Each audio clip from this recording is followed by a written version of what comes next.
We're going to get Show's daughter, Sasha Wiley.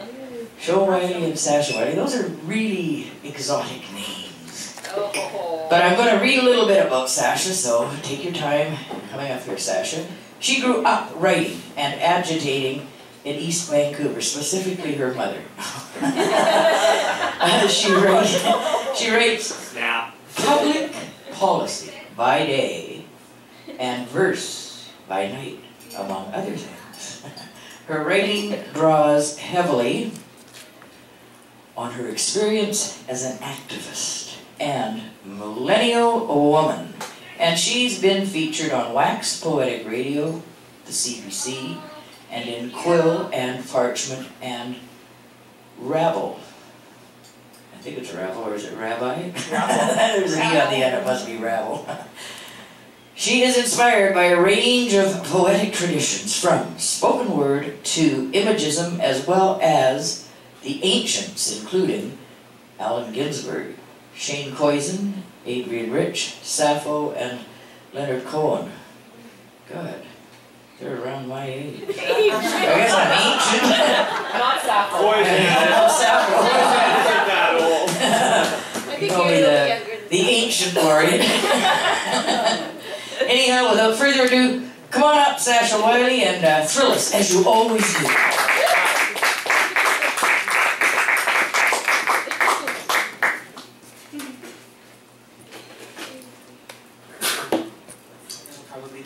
I am just so delighted to be here today.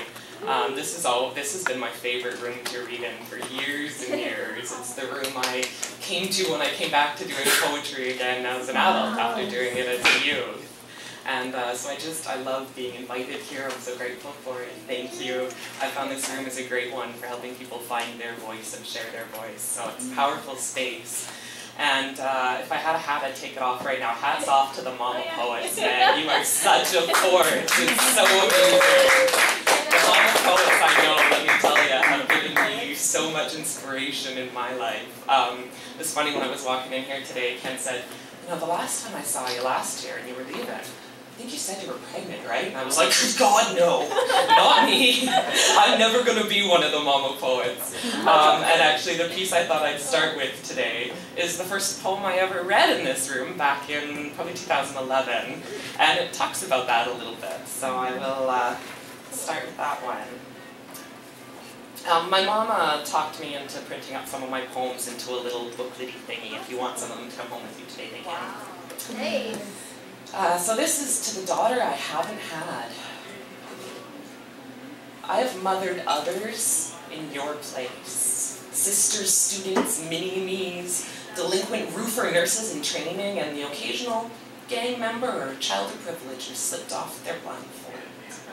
I have held the hands of immigrant survivors and toddlers who grew up to conquer mountains.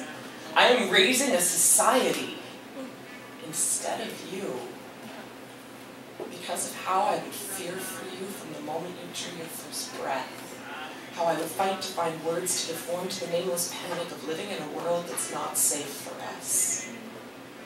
I've mothered so often I say, no need to go there again, and embrace this childless life.